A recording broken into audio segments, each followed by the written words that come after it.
There is absolutely nothing better than your husband buying you a turkey shirt. I'm just saying. Look at this. Okay, his is uglier. At least I have a cute little, but that nose, that I don't even know. So this is like the coolest moment ever, I have to say. As much as I hate this ugly shirt, and we're going to see our family. Gosh, I look a little crazy right now.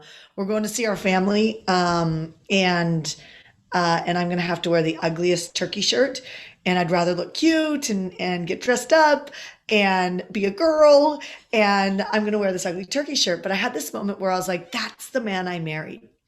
And it's inspiring me to share with you right now that I realized this in my business before I realized it in my personal life and before I really even realized it in my fitness, and that everything is a build. You've heard me talk about this in the past, but literally everything is a build. And I feel like people get disheartened and frustrated and offended easily by family members, or even people you work with or coaches, and that just doesn't serve you in the build. And I share this with you because this dumb turkey shirt is a great example. I sent my husband a message and I said yesterday, I said, you know what, I was like, thank you for being the man that I married, and having a moment of gratitude, because that's the guy that I wanted to be with for the rest of my life. I wanted to be with a guy who would make me laugh, who would do stupid things like that. And for many years, that part of him got shut down. And I hate to say the word like it got shut down. It's more he chose to shut it down because he was finding his new rhythm, his new pattern, which was years of finding it. I know you can relate. Anybody relate with me right now?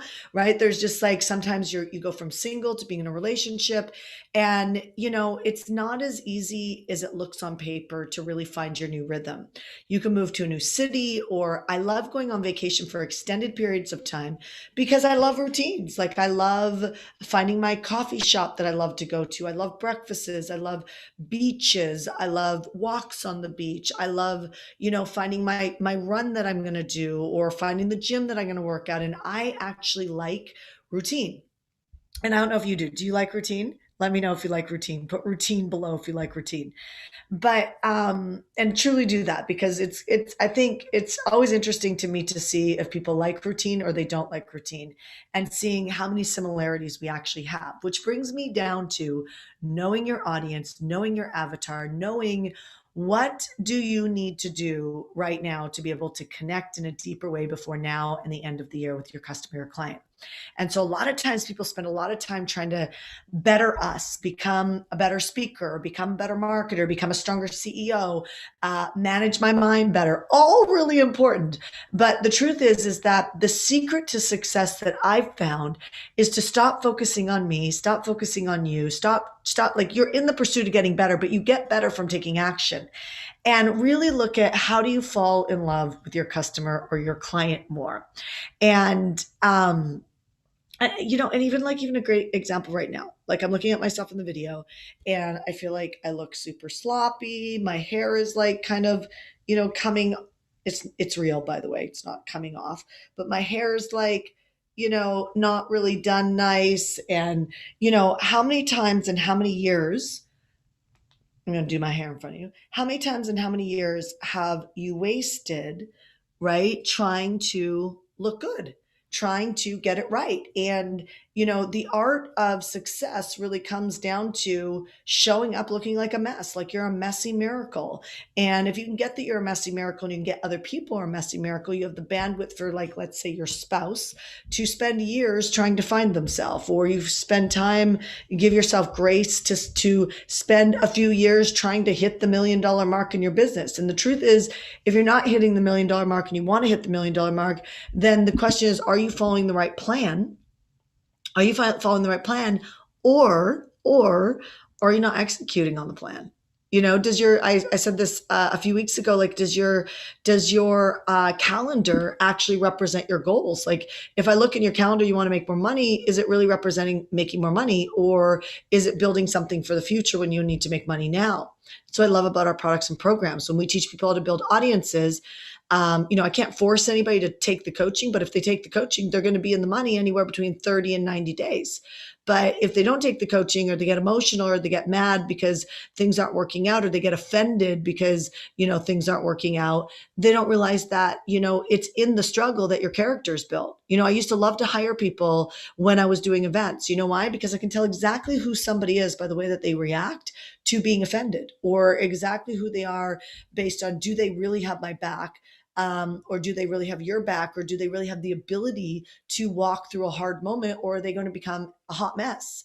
And you don't need any hot messes other than yourself to contend with to get to your own finish line. You hear what I'm saying? Like, it's so important for you to look at, who do you need in your team, and who do you need around you, your peers, your masterminds? Who are you sticking to? And I say this because I had, at one point, I had to stop and I had to course correct my friends.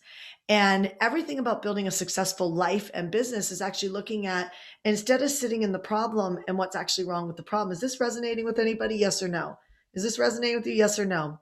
Instead of sitting in the problem and complaining about it, like, the problem's not going to miraculously disappear unless you step up and do something about it. And when I started to realize that, I started to realize I was wasting time. Now, at the age I'm at now, and I look at the runway in front of me, that runway creates urgency around my action now. Like, I don't have the time to, and you don't have the time, quite frankly. Imagine what your future could look like if you just really, like, really up leveled your expectations in people, your expectations. When I say expectations in people, let me shift that, because you actually have to lower expectations to reduce pressure to get speed. But you do need to raise, like, your standards of how the quality of your life is operating. So I looked at my friends at one point were not people who were crushing it financially, and I wanted to crush it financially. And it was just something that I felt called to do. Anybody else feel called to do that? Like, you actually, like, I love asking this question, like, who watching right now actually feels like you were meant to be a millionaire? Maybe you already are a millionaire, but who, like, felt like you knew that you were supposed to be a millionaire? You're supposed to be a millionaire. Put million in the chat. Just put million in the comments right now. There's, like, a knowing when you're supposed to have money. And a lot of times people judge you for that, because they're like, oh, it's not all about money. The only people who say that are the people who have no money. Okay, because it is all about having money. It's great having money. It's that, like, let's not poo-poo on the blessing. It took a lot of work to make the money. It takes a lot of work to make the money. It takes a lot of emotional intelligence, for the most part, to make the money. And it's a huge blessing to you. It's also a huge blessing to people around you. However, I believe that when you have a calling to make a lot of money, that, yes, you're blessed with it, but the money becomes quicker if you fall in love with your customers or clients. It's a lot slower when you're focused on, like, so intricately working on yourself. A great example is, I have a friend, and I don't mean don't work on yourself. Definitely do it, but do it from a place of contribution. Get better yourself from a place of contribution, and the speeding of the process, the speediness, the urgency of the trauma moving, all the things that you want to get better for, which is yourself. Go a little bit past yourself and think about who will be impacted when you do get better, right? Like, when you do get better, who's impacted? Will you finally fall in love? Will somebody stay with you long term? Will you like, be the type of person that people want to work with? I mean, at one point I worked in my career for a woman, actually a couple, and I worked for free for almost a year, not knowing that I worked for free, because I was so inspired to work with them. And so, it's astronomically crazy to me how simple it is to actually get free, and how it's not in the art of focusing on us. It is actually focusing on us for somebody else. I know that's the weirdest thing to say, because there's so much cross advice out there, like, do it for yourself, and da, da, da. And I'm like, I, I just think there's some really bad coaching out there. And I think a lot of people don't realize that they're actually causing people to get stuck. And they're causing people, because bad advice can sound very logical. Does that land with anybody? Bad advice can sound very logical. It, like, makes sense. Success makes absolutely no sense. It is risking. It is, I mean, it's humble. Like to go out there and put yourself out there. I'm blown away with how many critics there are when it's like what it takes to become anything great in your life is great humility, great surrender, great surrender to put that book out there. Great humility to create at the level that you're at and not have to be perfect. It's great humility to be on the quick journey to success. It is so painful to criticize yourself or be fearful of other people criticizing you because you're in a pursuit of making yourself the the perfect product. You don't need to be the perfect product. In fact, the world loves a messy miracle. So be a messy miracle. Go out there and create. Go out there and make a big difference. I don't know if I'm rambling today, but I just felt like this was just a message people needed to hear today. So what do you do with all of this? Well, I would look at the area that I'm not releasing in my life. Where's the area that's causing me the most pain that I'm afraid to make a decision in, or I'm not making a decision in, or I'm usually you'll have an emotion of pain around it, and you can see what you need to do, but you're talking yourself out of what you need to do. And so what happens is eventually you get in a pattern of talking yourself off the cliff of risking, and then you get back into your comfort zone and you release the pressure by pulling back. And I see people do this all the time, all the time, all the time. And I'm just going to end on this. Living without is horrible. And it really is a choice. And I've seen people not be able to afford my services as a coach. I've seen people on food stamps figure out every month how to pay the coaching bill. I have not discounted for them. And they have been some of my greatest success stories. And I've also seen the people who, they were raised either entitled or they don't realize they're entitled and they think somehow that the art of growing a business is so hard that they're not capable or it's not for them. That is the biggest crock of, what I could ever say. Whenever somebody says, oh, this isn't for me. Do you know I've never said that once in my career? Not with one piece of advice, this wasn't for me. Not one mentor, coach, person I met along the way, building companies, even building relationships. Have I ever heard, other than one person told me that swinging was really great for a relationship. And I thought, it's so interesting how much trauma is in that relationship. I'm not close to that couple at all at this point, but there was massive trauma in that relationship. And it's like, that's the only thing that I've ever heard somebody in my life say where you just intuitively know that there's something not right about that because it's a lack of commitment. It's a fear of intimacy. It's, I'm not willing to commit to one person because I need variety. And I'm not making you wrong if that's your decision, but I'm saying I know I can follow you around and I can see trauma and a massive breakdown and massive insecurity and hurt, pain in the past that doesn't make you want to commit. And so it's exactly the same thing when it comes down to this conversation around like it's not for me and that's my excuse to bail off my business plan. And it's like no, you need to look yourself in the mirror because ain't nobody coming. They're not coming and the runway's short, and before you know it there's not much runway left. And the truth is none of us know when the runway to the end of our life is done. And so, not to be morbid, but let's get real here. What do you want to create with your life? Or like when you pass, are you going to be an Instagram and Facebook, like a series, like 100 people, 200 people, 400 people give their condolences, and then 3 days later they're on with life?